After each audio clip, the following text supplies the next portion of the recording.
Hey guys, it's Chelsea from The Financial Diet, and this week's video is brought to you by Dashlane. And this week we're going to talk about many of the financial decisions that maybe you have already made, you are currently making, or you may have to make one day. These are all really common situations and decisions that we find ourselves in that are the right choices for us, but which we feel embarrassed about. For so many of us, one of the biggest obstacles to getting healthy with money is the feeling of shame that we might have around making the decisions that we need to make. Just simply being on a budget can make people feel really awkward around their friends, having to say no to something or not being okay with splitting the bill when you got just an entree and they got entree, appetizer, drinks, dessert. It can put you in a position of having to feel like you need to apologize for wanting to do what's right for you. And while of course the bigger point is that anyone who would make you feel badly about wanting to save money isn't really a friend, it's also just a reality that we have to learn to be confident in these decisions and not put our value and self-worth in what other people think about them. If a decision is what is right for you financially, then it's right, period. You don't have to apologize, and you especially don't have to be ashamed. But I think it's always worth talking about honestly and reminding ourselves of. So without further ado,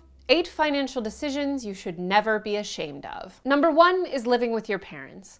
Now, living with your parents is something that I think a lot of us have a fraught relationship with, even if we have a great relationship with our parents. I personally lived with my parents for a few years after high school, and I recall how embarrassed I felt that I wasn't going off to some fancy college and living my young adult life. It didn't help that I was a total brat who was a huge pain in the ass to my parents. But even for people who aren't pains in the ass, it can be just a really awkward experience of you being an adult and them still kind of de facto treating you as a kid because you're their kid. And it can be something that others easily look at as some kind of a failure. But something important to remember about living with your parents is that for many of us, if it is available, it can be the difference between following your dreams or achieving some huge goal and not being able to do either of those things. For example, Lauren, my co-founder here at TFD, lived with her parents until she was 25 in order to be able to co-found the company with me, because obviously that meant going without money for a little while. We recently published a video on our Making It Work series about a young woman who was able to save $50,000 by the age of 25 working on a pretty low hourly wage, and a big part of that was because she lived with her parents. And while there are definitely ways to make the whole living with your parents as an adult thing easier logistically, for example, working out an arrangement with them where you contribute financially to the household so you don't just feel like a freeloader and get treated as one, it really doesn't matter what other people think about it. And the sense of shame that we have around living with our parents is almost entirely based on how others are going to perceive it. Remember that being able to move in with your parents is a luxury for so many reasons. It implies that you have a good enough relationship with your parents,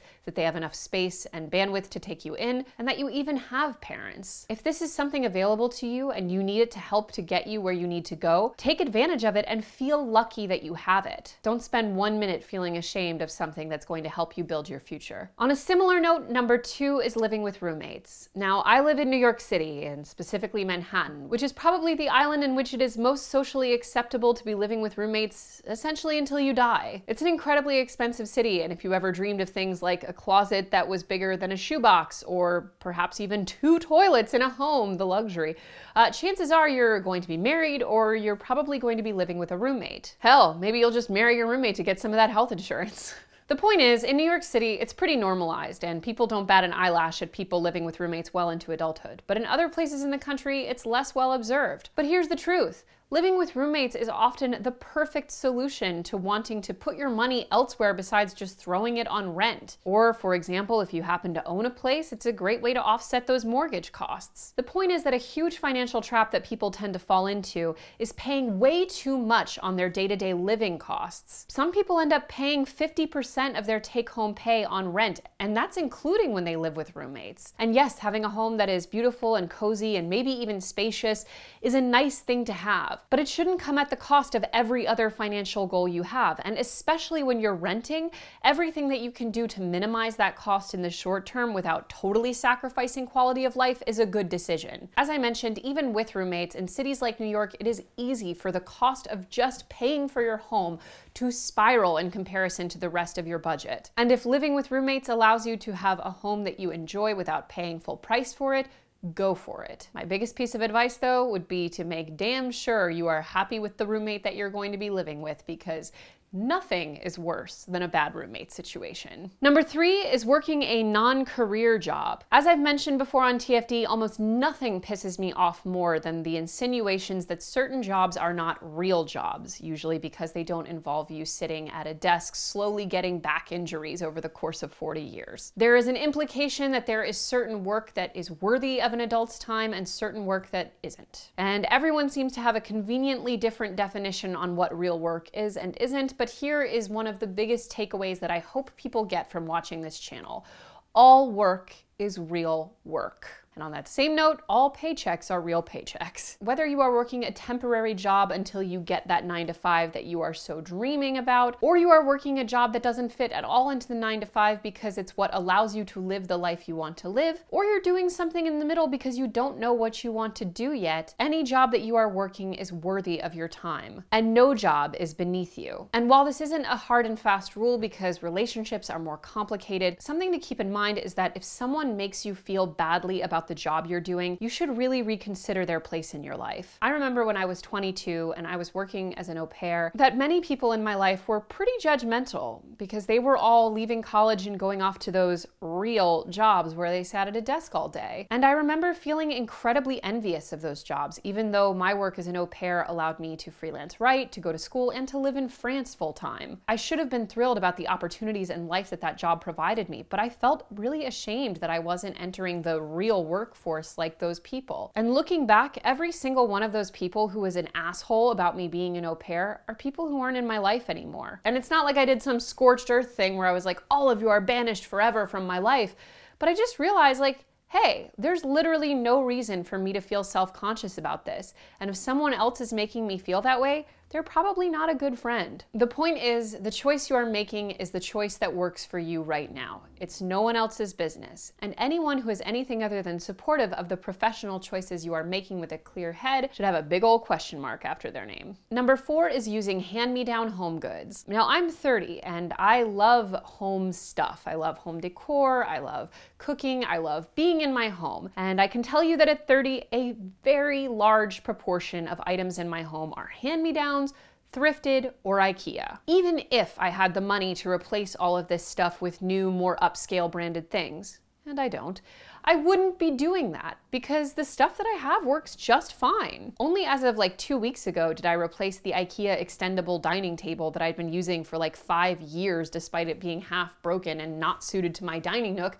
And it's only because I replaced it with a dining table my mom was getting rid of. Nice quality furniture and kitchen supplies can be hundreds and even thousands of dollars. And I simply can't afford to stock my home with nothing but nice, new brand name things. And beyond that, things like dining ware and basic furniture are some of the best stuff to get either handed down or from a thrift shop or flea market or garage sale. Especially if, like me, you love to follow beautiful decor blogs and Instagrams and food bloggers. It can be really easy to feel inadequate about the stuff that you have in your home or feel like having a bunch of hand-me-downs or secondhand or IKEA makes you a little bit less of an adult. But nothing could be further from the truth, and more importantly, having that little mix-match, imperfect pastiche style is very chic, even for an adult who's been collecting stuff for decades. Never feel ashamed of your IKEA. Number 5 is sometimes shopping fast fashion. Now, this is a complicated one because there are real ethical issues with most fast fashion brands. Their practices are not sustainable, they're not good for the environment, and they're not good for the people who work for these companies. But as TFD columnist Shamara Lawrence wrote in a recent piece, completely forgoing fast fashion is a privilege. It means that you are either able to get all of the things that you need at higher end stores, or wait around for the right sales, or get really lucky at discount and thrift shops. Sometimes we're in a place where we need to buy that $5 shirt so we can go to work, or we can't afford to go to a nice shoe store and have to grab our summer sandals for like 10 bucks. There's a difference between making a goal to do the least fast fashion shopping that you can and feeling like a terrible person because sometimes you have to use it. We have to remember that most of the longer term sustainable consumer choices we're going to make in life are things that we're going to make make slowly, and they will become easier as we become more financially flexible. My first office wardrobe was entirely built at H&M and Forever 21. And of course, I don't think that it was great that I had to do it there, but it's all the money I had. And I didn't have time to wait for things to go on sale at better stores. I can make different choices now without berating myself for the choices I had to make then. And if some of your closet is a little bit more fast fashion than you would like, keep in mind that you can slowly work your way to a closet without it, without feeling ashamed. Number 6 is Googling money statistics to make yourself feel less alone.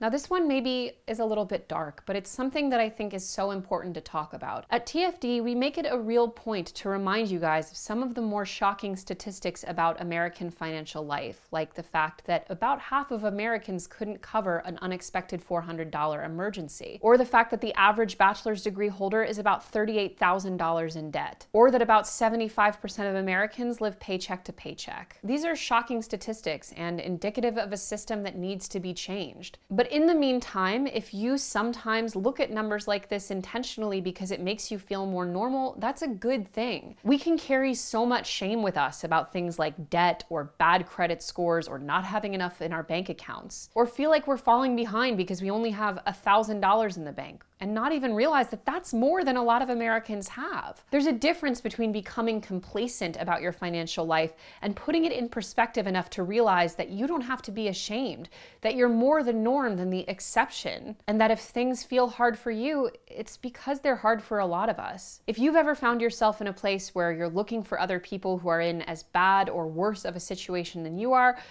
you're normal. And I hope that places like TFD can always be the kind of place where you can come to feel like, hey, a lot of us are in this boat. I now have a pretty good credit score, but it used to be almost literally as low as a credit score can be. I wasn't even qualified to get a really shitty cell phone plan. And I used to use check cashing services to get my money from my paychecks. And I used to be an expert at dodging collection calls. I know how all of these things feel, and I know how ashamed you can be of feeling them. But there's no shame in wanting to feel normal. And if you're having a little bit of trouble financially, that makes you normal. Number 7 is side hustling. There can be a lot of stigma around side hustling. This idea that there's somehow shame to be had in working a little bit after hours to make ends meet or to reach stretch goals. And of course it can feel a little bit embarrassing or awkward when you have to say no to the friend's night out because you're babysitting or tutoring or whatever else you're doing. But that perception that taking on extra work is because you absolutely need the money is ridiculous, because it's true.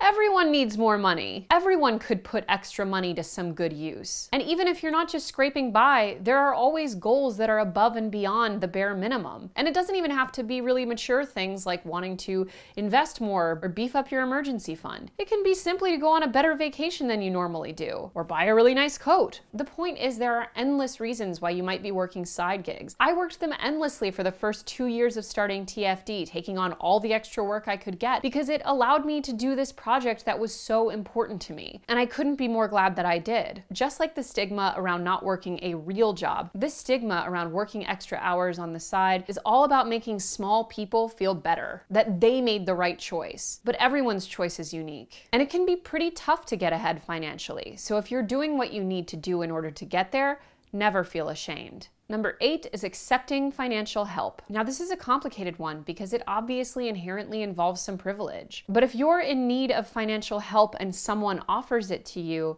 you should take it. Now, of course, you have to make sure you're setting the right terms for these things and the right expectations, but you should never feel ashamed about accepting help where you need it, because that's how all of us get by in a real functioning society where we're woven together and not all on some individual island with like guns and a survivalist kit fighting each other. I had friends and relatives who've loaned me money throughout my life when I needed it, and I've loaned friends money when they needed it. Now, of course, my biggest piece of advice is when you are loaning money to a friend or family member, always be able to think of it in your mind as a gift, because they may not be able to pay it back or pay it back as quickly as you want them to, and that tension can really destroy a relationship. In all of my cases, the money was paid back, but what made it easiest in those situations was that the lender was not shaming the person being lended to. There can be almost nothing more difficult than asking for a bit of financial help, but one of the marks of a truly close relationship is someone who will not judge you for that, even if they can't say yes because they don't have the ability opportunity to lend it at that moment, having a relationship with someone where you know you could go to them and you wouldn't be judged is the mark of a truly special relationship. And remember that most of us have times when we could use a little bit of help, and there's no point in feeling ashamed when it's your time. The goal should be to work to a place where you one day could be of help to someone else, and do it in a way that makes them feel unashamed and cared for. And one thing you should never be ashamed of is protecting what's important. So start protecting your passwords with Dashlane. Dashlane is a password manager app that will make your life infinitely easier and safer. Dashlane generates secure passwords for you so you don't have to worry about remembering every password that has a number, symbol, or capitalized letter. It'll create the safest password possible and remember it for you. It has patented security architecture which encrypts everything so that no one but you can see your information. And if a breach ever does happen, you'll be immediately alerted and notified if you reuse the breach password anywhere else. Go to the link in our description, dashlane.com/TFD, to get a 30-day free trial of Dashlane. And you can use the coupon code TFD to upgrade to premium if you like it with a 10% discount. And premium's great because it allows you to sync your passwords across all your devices, meaning if you get a new phone or laptop, you can just install Dashlane and have all your passwords ready to go for your digital life. So as always, guys, thank you for watching, and don't forget to hit the subscribe button and to come back every Tuesday, Thursday, and Friday for new and awesome videos.